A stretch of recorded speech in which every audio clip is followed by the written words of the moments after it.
Cerydra might actually have pulled the smartest play against Lygus. It's not just another obstacle for Lygus to overrule as admin, but Cerydra created an ultimatum, which is to either let Irontomb short-circuit due to all the cycles that the Trailblazer changed in the Exomyth, or to admit that his thesis was wrong and grovel to the two other geniuses in front of him, which is actually much worse. And if you haven't found out yet, it was actually Cerydra that allowed Evernight to appear in Amphorius even after Lygus paused the simulation. But it also reveals what really is about to unfold if Amphorius ends and Irontomb is unleashed, the Aeon Wars. Hey guys, what's up? Aru, and welcome to part 2 of 2 in this little video series summarizing as much of Amphorius as I can. In today's video, we'll be going over all of that along with what makes Cerydra and Evernight such game changers in Lygus's logical error. As always, timestamps will be down below, so let's get started.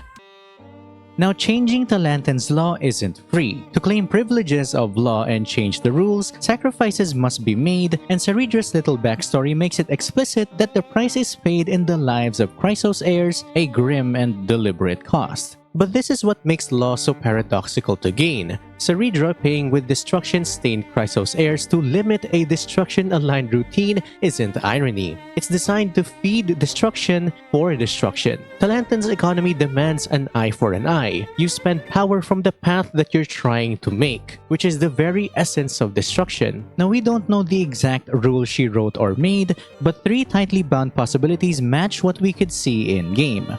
She narrowed Xandar Lygus's admin scope inside of Amphorius, which is why the new page keeps him out of the simulation layer and why he's forced into that admin chamber standoff instead of roaming freely and just steamrolling the code. Number 2, she granted limited right privileges to Herta and Screwlum. Not full power, but enough to contest commands and pin Xandar in place, catching him off guard. Number 3, she protected memory interventions and deletions, letting Remembrance, therefore Evernight, break loops or preserve continuity within the 33 million cycles, even with Xandar's restart or pausing, so memory can hold the line long enough to matter. This likely enabled Evernight to meet us, and now we see her with Dan hung in the vortex of Genesis even after Lygus paused the simulation.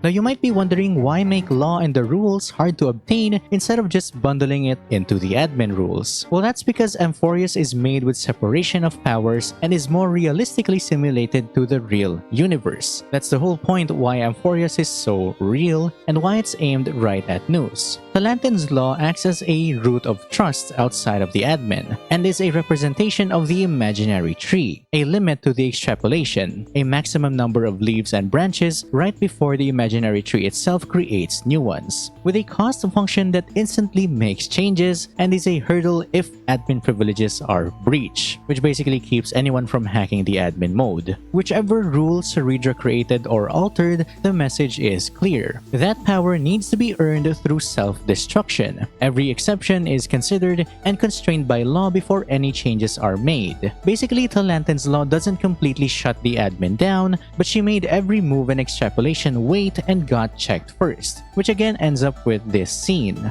That tag doesn't eject Lygus. It reclassifies him so his actions trigger extra checks, which is why he's stuck arguing in the admin chamber instead of rewriting the simulation on his own, because 2 other self-declared admins just entered the room. Remember, that 60% freeze was restored over time. Cerydra didn't steal the core, she just threw a checkpoint system into Irontomb before Lygus could change that. So why does Evernight hit Amphorius so hard?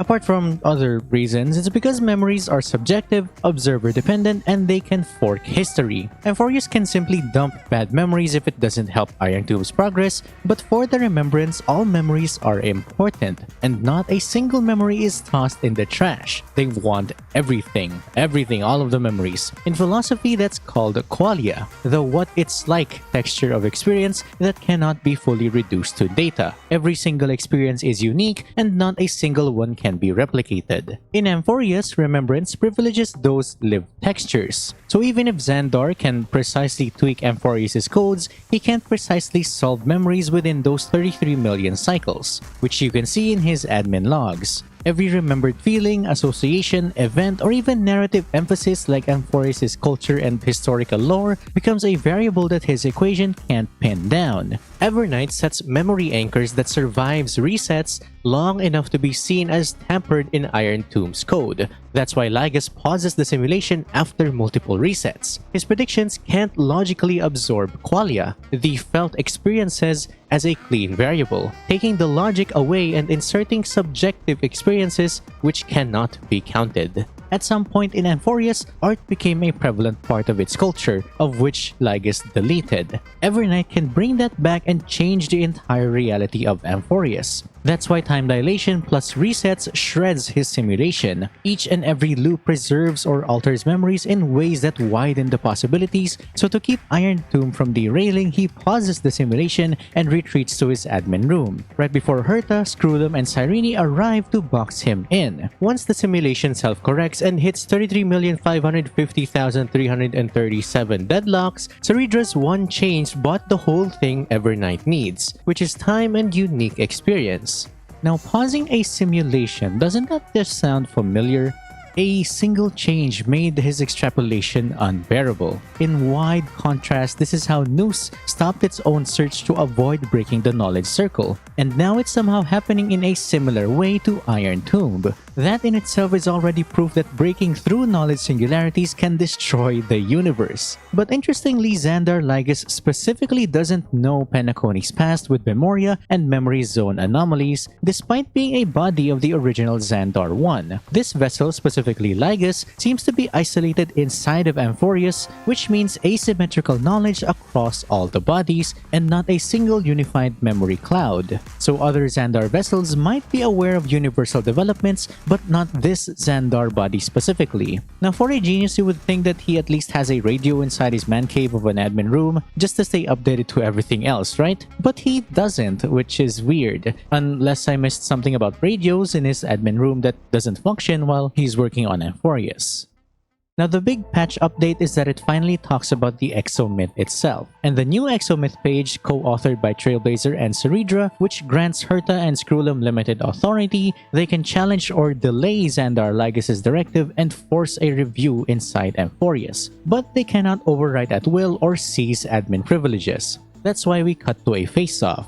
The observation layer can now push back just enough to stop a checkmate, but not enough to win the game. Hence, Lygus stuck in the admin room instead of steamrolling the simulation. For the Evernight March cliffhanger, my theory is that she's somewhat a similar entity to the Memory Zone meme, but more specifically to the mimetic remembrance entities, an aspect tied to the Garden of Recollection or a personality connected to March's past memories, arriving to inject a new variable without rewriting the law, a memory arbiter that sets anchor points across resets, all throughout the 33 million cycles, auditing narrative changes to each of those cycles, and, when allowed by the law or page authors, feeds outcomes and rewrites back into the Exomyth. Of course, still limited, but just enough to win against Lygus. It's worth noting that Evernight isn't similar to a Memory Zone meme, but she is a remembrance mimetic entity, with Memory Zone meme-like behavior, something uniquely specific to Amphorius and March 7. Based on that, we have two identity remembrance lanes, I guess, for March. The air quotes true March 7th facets surfacing from remembrance closer to the Garden of Recollection than our amnesiac happy companion. The second is a mimetic agent aligned with remembrance, which I think would be related to Black Swan's role as a tuner in Amphorius.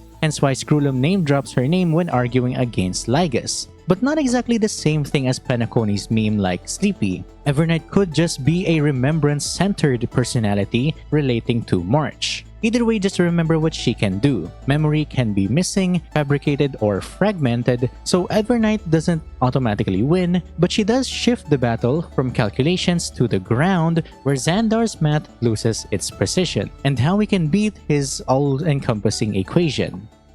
Inside of Amphorius, three paths are already colliding. Erudition, because Beltamy 13 began as a Noose-patterned node built to solve the Premium Mobile. Destruction, because Xandar Lygus returned that node's objective, turning it into Irontomb aimed at killing Noose, and the Remembrance, because March Evernight introduces memory, continuity, and auditing, something that Lygus can't just delete or remove from the simulation.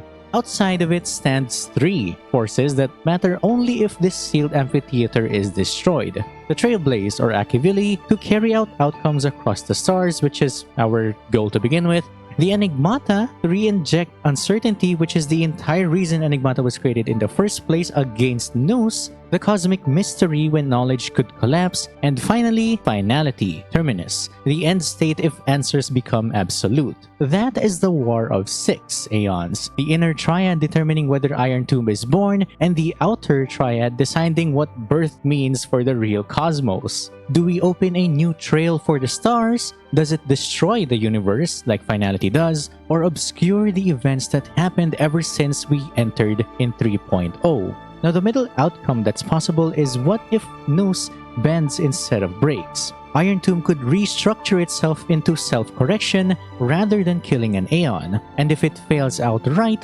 consider the different types of failures that Irontomb could show. Partial compilation, which destroys local data and not killing an Aeon. A backfire in its computation, destruction routine drawing Nanook's gaze, or a containment success. So will Irontomb complete itself? Will Nous bend or break against Irontomb? Or will Cerydra and Evernight's changes hold through to the final act? And there we go, how Cerydra and Evernight outsmarted Lygus for 33,550,337 million cycles, including this current new cycle. If you made it here, drop a prediction below. What single law clause did Cerydra write? Did she change the scope, the right privileges, or the memory? Does Irontomb finally hit 100%, or does Nous bend instead of break? And in the War of 6, who takes Amphorius when the seal finally shatters? If you enjoyed this breakdown, then be sure to like, subscribe, and hit the bell for more ramblings like these. Okay, now that we're done with Cerydra and March, the Amphorius saga doesn't seem like it's going to end in 3.6. Since after Irontomb is unleashed, we'll have to deal with how it changes everything in the actual universe too. But that's gonna be for a while until the next patch comes out, and the Genshin livestream is coming in a few days too, so at this point we're gonna be switching between game lore and theory for you guys. But for now, I'll see you guys in the next video, yeah? As always, stay mad theorists. Bye!